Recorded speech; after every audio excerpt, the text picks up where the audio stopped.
I will start the round myself as Maria Inés Plaza Lasso, editor from Arts of the Working Class. I've been doing this paper for Arts and Society, Wealth and Poverty. It connects us to the fair through one single thing, that's the economy that we want to sustain, but that is one that is also equitable and accessible for everyone. Where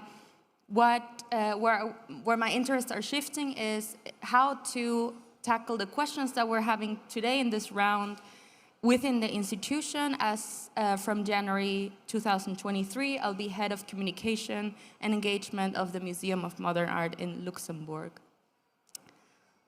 Voilà. Yeah. Anne. Thank you, Maria. Thank you for the introduction.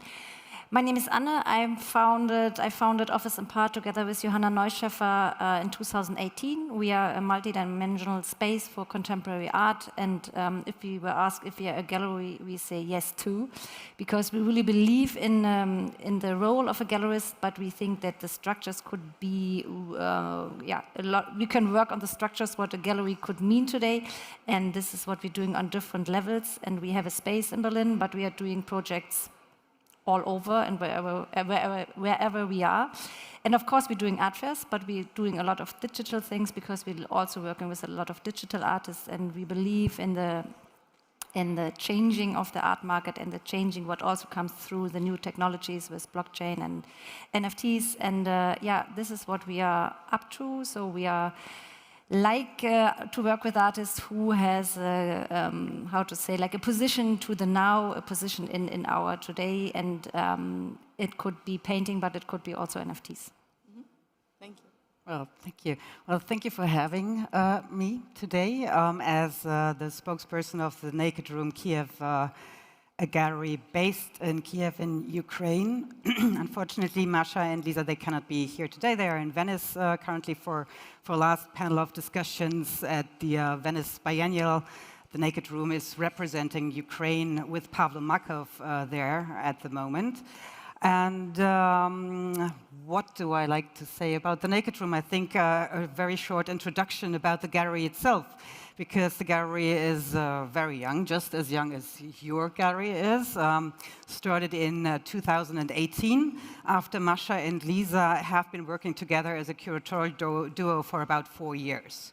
And you might, or you can imagine that the art market or the gallery spaces in Kiev, there are not that many galleries. I mean, there is one other here at the fair, Voloshin Gallery, but basically the gallery started from scratch, so to speak, with a very young roster of Ukrainian artists and with, so to speak, no art market at all. In that sense. So the mission here is for sure to bring visibility to these artists, and first and foremost the Naked Room was able to do so in Kiev, and now, as we all know, after the full-scale invasion of Russia, the two founders as well as many of the artists are debased, and our goal for the time being, while we're all around the rest of Europe, is really to create more visibility and awareness of the artists, actually, and kind of anchor the artists, in other gallery programs, or also make them visible through exhibitions. And how do we do that? Through collaborations, in particular, with institutions and other galleries. And so we have been around quite a bit, as you can imagine. We have had 2 shows in in Vienna. We participated at Art Vilnius. There was the last day of another show in Berlin. In January, going to go into Paris. So collaboration is a key word for us for the next months to come, for sure. And another key word, of course, is to just really create this visibility also in a long-term sense. Because so far, I think, when we look back, there hasn't been really an awareness about those artists or for those artists. So that's basically that. Okay, and where are your interests going towards? So I guess we will discuss this also further in the conversation. Yeah, well, the point is really that because of the war, the planning is really almost like on a week-to-week, month-to-month basis. And the plans so far reach until March, and Masha and Lisa then hope that they can return to Kiev. And by the way, the space or the gallery itself in Kiev is open and running. We are not showing the program at the moment, but we are hosting the Wartime Art Archive, which is also, of course, essential to say. It's not closed, but it's really a meeting point still, and especially important for the community. So, sorry. So the plans are really, it's very hard to tell, you know, we're going to be there in 1 year from now. So it really depends. Thank you. Olga? Hi, and I was told to hold microphone very close to my mouth. So my name is Olga Temnikova. I run Temnikova in Kasela. We are here at Neumarkt section N5. Come to see us. My gallery is 12 years old, so we are not exactly, we're supposed to be, I think, established, but we are still emerging, of course, internationally. So my main focus since I opened my gallery was giving more visibility for artists from the region, from Latvia, Estonia, Finland, internationally. But I think after the COVID crisis, I kind of thought, oh, why it has to be so hectic. It actually has been very supportive to be in Estonia, to do projects in Baltics, to collaborate with Scandinavian institutions, and to be honest, no matter that this is my 5th fair this year, I'm actually thinking that I could do a bit more local and have more impact after all the experience we've got of all the connections we've got internationally. And then along with that, of course, last year we had a great experience of big team collaboration on a big NFT collection, which we dropped in August 2021. So it was kind of very natural thing to do because of the people I know, and it really was very successful. The project was called Mutagen. You can look up Mutagen XYZ, and we dropped in the beginning of August. It was like over 4,000 tokens designed and created by artists and designers, and it sold out. The ETH was pretty high back then, so it was $1.5 million we made for our team. The team was big, and we mentioned everyone, not only the 4 artists we worked with. So it was a very interesting experience, especially to keep in mind I was deeply pregnant when we dropped. And now I have this is also what keeps me busy, I must say, and I'm trying to not only emancipate the East I represent, but also emancipate women and having family, actually. When I told my colleague from New York that, I'm having a 2nd baby, she said, oh, I didn't know that galleries can have 2 kids. And I was like, what? But it's true, it's hard. I mean, if you want to do 5 fairs, it is very, just to say the least, expensive, not only nerve-wracking, but so this keeps me busy. What else? There was something, but maybe it will pop up.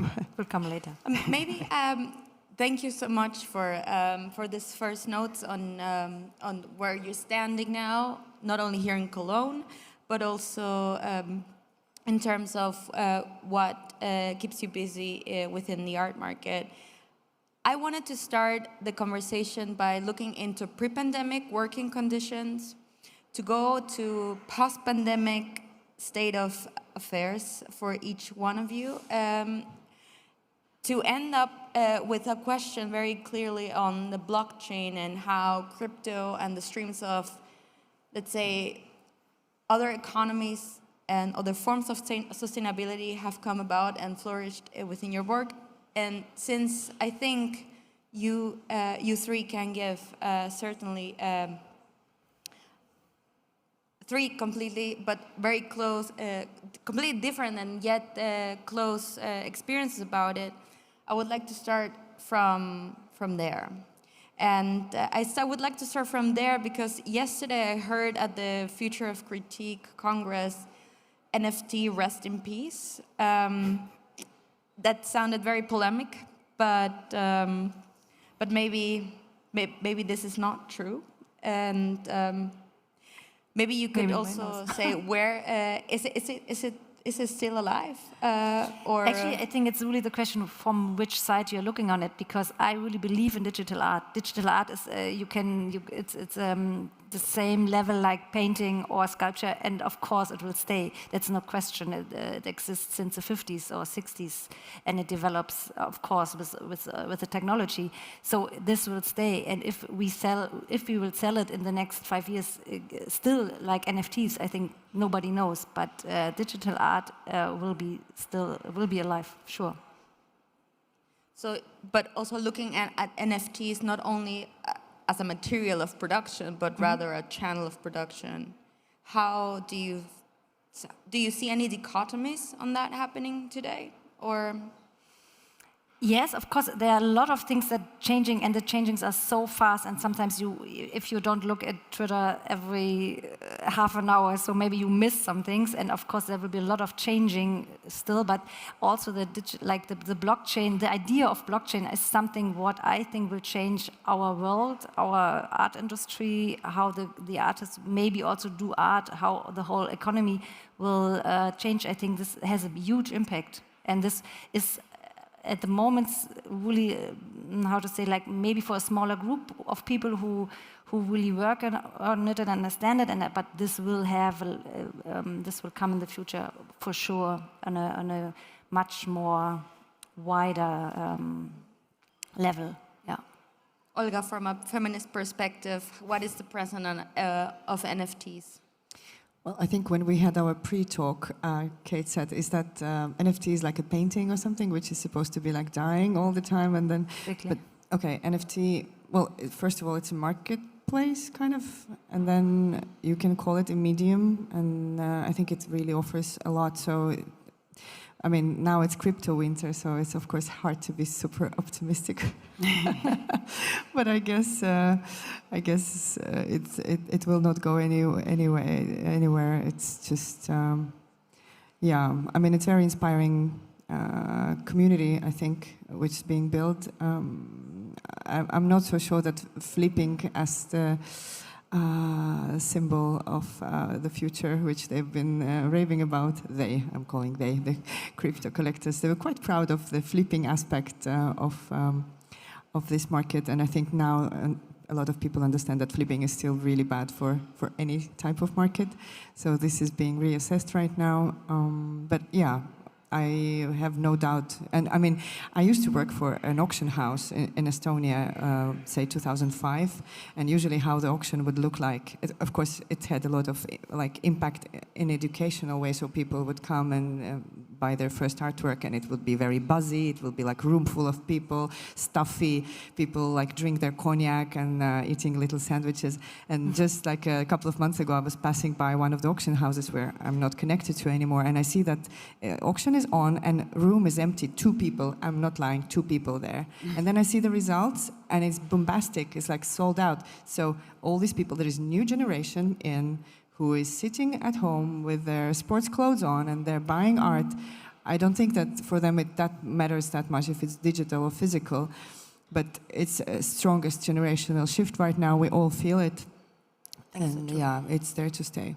I think as well what we have to think about is the terms of the digital ownership, because this is really what the next generations are really different maybe than to mine, because I'm beginning of 40 and I'm not like a computer gamer, but when you see the younger generations, so this is really a new habit in a way. So it's totally normal to own things just online.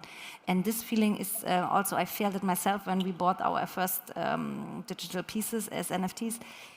It's enough to know to have it and to have it in the wallet, and I don't have to have them on the wall. But this is really what I think makes the huge shift now, the feeling of a digital ownership, or the Selbstverständnis. So that it's totally normal to own things just digital. Yeah. Johanna, has it meant for the Naked Room a certain kind of political decision also to use NFTs at the moment? Or? We are not using NFTs, so Okay. that's yeah. So it hasn't been a consideration. It hasn't been a consideration. But it has, yeah, because we have a different set of priorities for now, or have had actually. But what is also very important to say when we talk about shift in generations in terms of also collectors, but it has nothing to do with NFTs. I think that the Naked Room has successfully based a foundation, particularly with young collectors back in Kiev and in Ukraine. So because for them it's actually a surprise when they talk with other galleries, and many galleries still say that we make most money at fairs, and for them actually it was the other way around, because they haven't participated in that many fairs as of now. Actually, this year was supposed to be the year of kind of breakthrough and come about, and so on. But NFTs, of course, it is or will be, I'm sure, a topic. And I'm also, but that's actually a personal stance that I'm sure that it's here to stay. You can't ignore it away, actually. So. Talking about post-pandemic conditions in way how the role of galleries and the collaboration between galleries and artists has shifted, the Naked Room sees an internet investment group joining this year as a form of support or collaboration. Can you tell us a little bit about that form of community? Or communal understanding of the economy surrounding the gallery, or forging the gallery into another direction? Into a direction, I mean, there are still, of course, I mean, all the curatorial decisions and also all the artistic decisions are being made by Maria and by Lisa, that's for sure. But it's just as I already mentioned, it's like the gallery space itself, but it's really the physical gallery space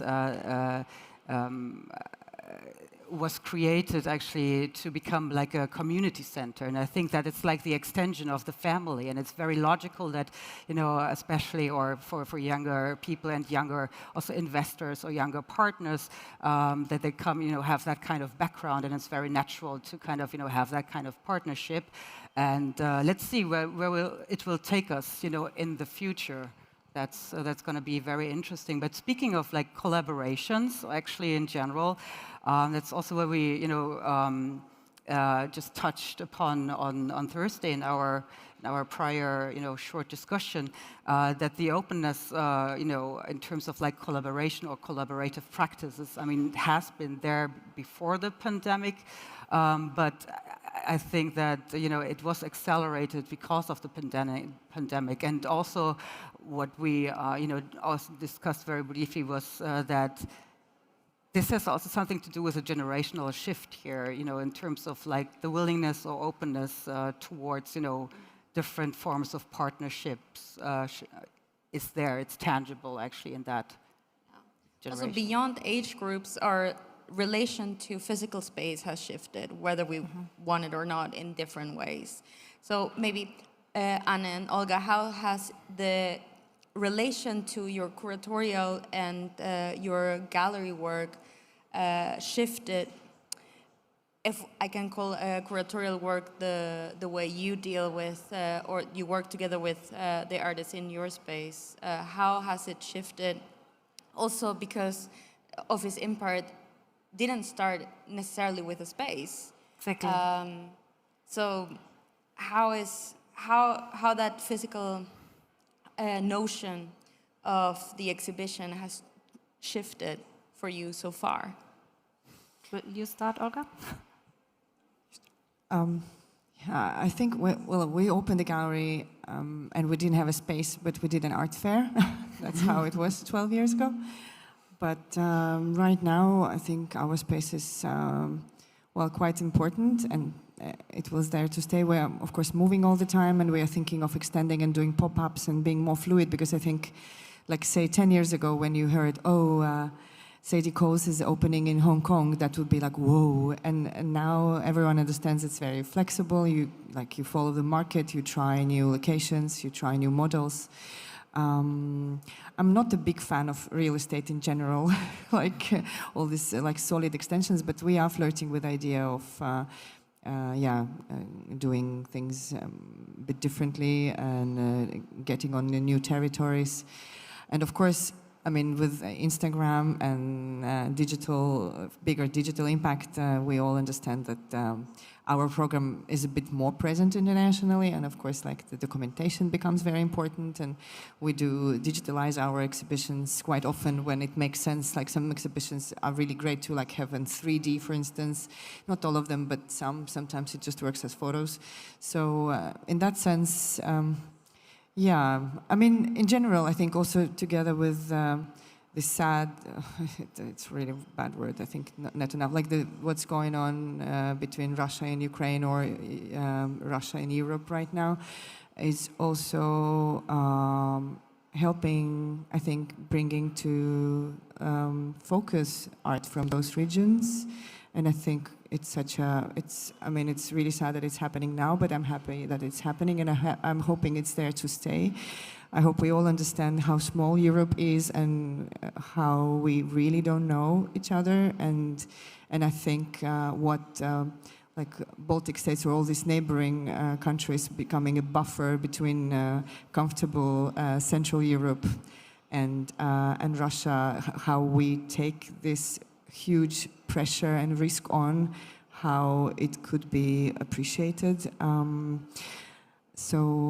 Yeah, maybe I would like to talk about that, how it should just become more visible, and maybe we could get some appreciation. Yes. I mean, we are also dealing with outreach and presence all the time, right? So there is a form of contentism at the moment, that it goes also beyond the different coordinates that make an exhibition or a koya or a booth completely different than it was before. I mean, accelerating the gaps between the digital and the physical.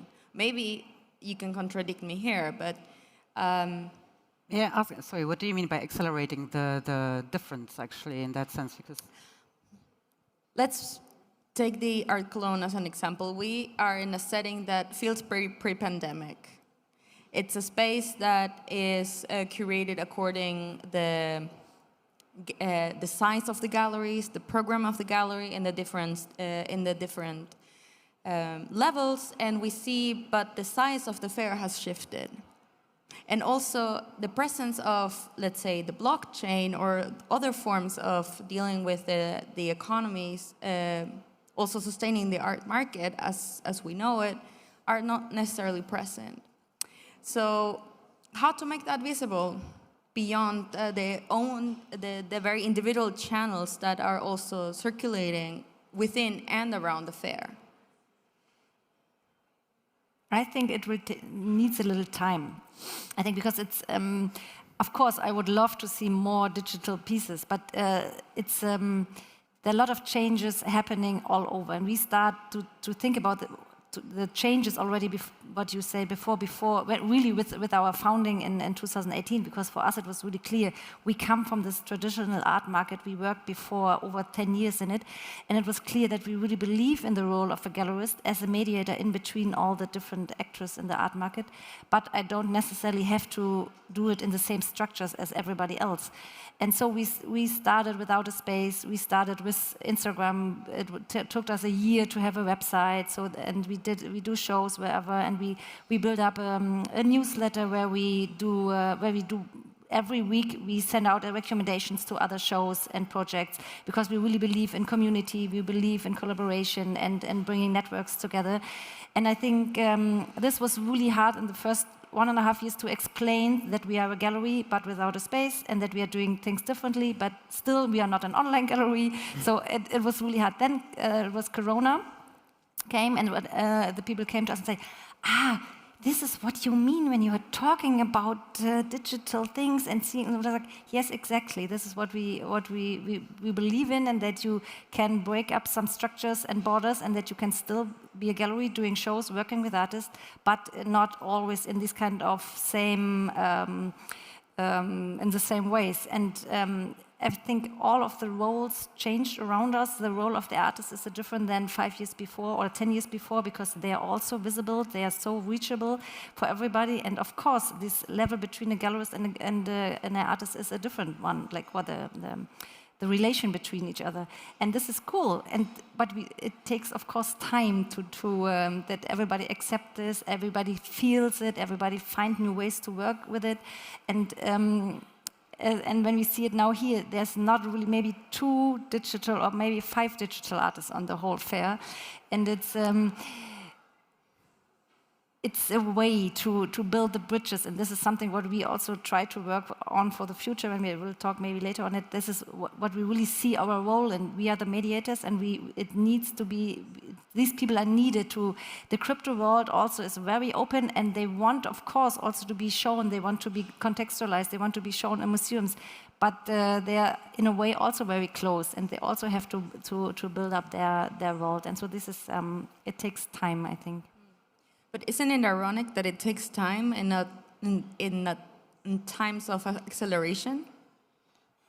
But I think what you might mean, it takes time that when we look back at the beginning of the COVID crisis, so to speak, everyone was super nervous and devastated, and then, you know, kind of experimental phase started, and what we have not seen before, like for example what you mentioned, that you see that the auction room is empty, that auctions actually successfully happen, you know, online, and other things also happen online, and also galleries and other institutions actually invest more in their presence online. And this sounds a little bit awkward in that sense that, oh yeah, but you do have a, you know, a website, that's the average and it's so normal. But I think that in the traditional art world, I think that the presence in terms of like the gallery space and the fairs and so on was much more important in relation to, you know, those kind of really actually daily or average outputs, so to speak. And I think the openness towards that has gotten bigger, but now what we see actually that galleries, they wanted to do only 2 or 3 fairs back, you know, 2 years ago, because they saw maybe, you know, we should invest in other things and so on. But now they are again doing 8 fairs a year, so that's maybe a step back. But I think the door opened towards that. You know, the door is open now, and I think that I can agree in terms of like just an observation, you know, from the outside. Even though I'm not dealing actively with NFTs or the Naked Room, but I think that there's no going back. Actually, we're not closing the door towards that and accelerating. I mean, yeah, maybe we can have some patience actually in that sense, and we'll see, you know, now in like 10 years it's going to be not a completely different story, but we're going to have a few improvements there, so to speak. Yeah. Olga, how do you see it? What is your point of view to the factors that would also bring closer together the digital and the physical spaces in which art is circulating? What was it? Kenny Schachter was saying that we are trying to build bridge between digital collectors and physical collectors, and we have to build a bridge into the future. So this build into this bridge, we will maybe meet on that bridge. I like talking about the art fair format and why digital is not so present. I think it's just catering to a particular audience. And but it's still being a forum for people to meet and exchange, and I think this layer is very important there. And yeah, I mean, Cologne is. Let's see. I mean, the fact that Naked Room girls couldn't participate via Zoom in this panel also says something about how this is being operated, but. Otherwise, yeah, I mean, some things take time, some things, I mean, I don't know. I mean, for me, fair is definitely very backwards format, and but then again, all the crypto people are meeting so many times physically per year. Like, there are so many forums for this audience, and they find it important to meet in person still. So So I don't know, will Art Cologne will invest into bringing these people in, and I think it could be cool, actually. I mean, I've just curated a couple of shows within last year where I included, like, one would be just an NFT exhibition, other would be an exhibition of collections from Baltics, and one of them was crypto collection, and it brought this type of collecting to attention among, like, real art collectors, and we've found some new people, and I see how crypto audience reacts to physical presence of the NFT in this space, and it's very sensitive and very grateful and very stimulating. So I think it should be done more. Yeah, I think it's definitely worth it. Like, we have a lot of investment being made by Art Cologne into education. So, like, the amounts of tours passing by the stand is enormous. So I think they could shift some of those budgets towards crypto education. That would be good, I think. I mean, what you also saw, like, with the auction house, like with Christie's in particular, I mean, they have done it successfully, right? This kind of shift, or this hybrid model they are running. It's funny, auctions are, much faster than the galleries. Like, I'm part of IGA. Surprisingly. And IGA recently sent out the email saying that we've been inquiring into this crypto, and, what we would say to our members, we don't yet recommend you to join any platform. And I'm like, okay. That's a great advice. Like,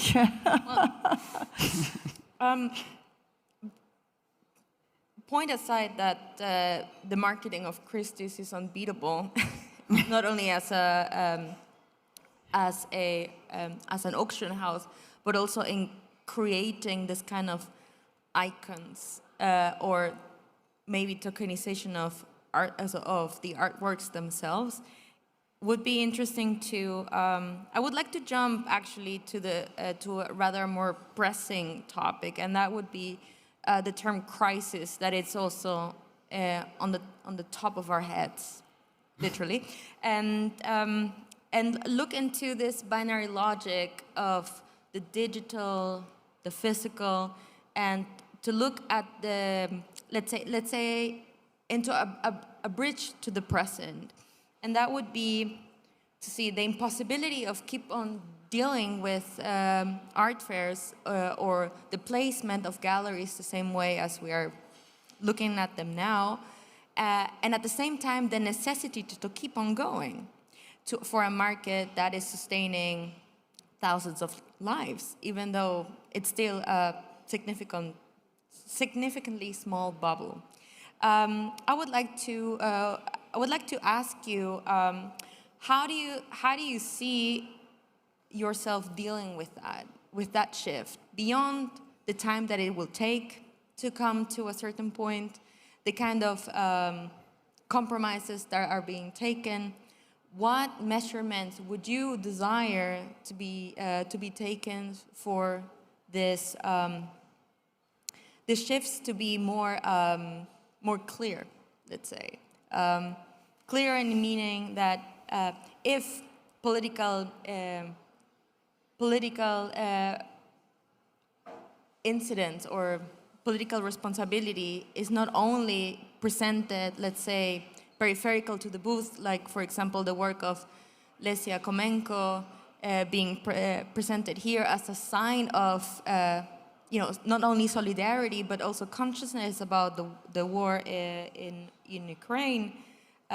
What would be a political decision-making on a micro scale that would allow us to go out of this idea that crisis is only something that it's being mediated, as if we would be conflict junkies scrolling through the Instagram, and one time being in Afghanistan, one time being in Iran, one time being in Ukraine. What would be actually a consistent way of bridging into the crisis that we're all speaking about into the practices that we are, with the tools that we are creating, with the tools that we have in our hands, for and through the arts, just on a micro scale? I hope the question This is a really huge question. Wasn't too loaded.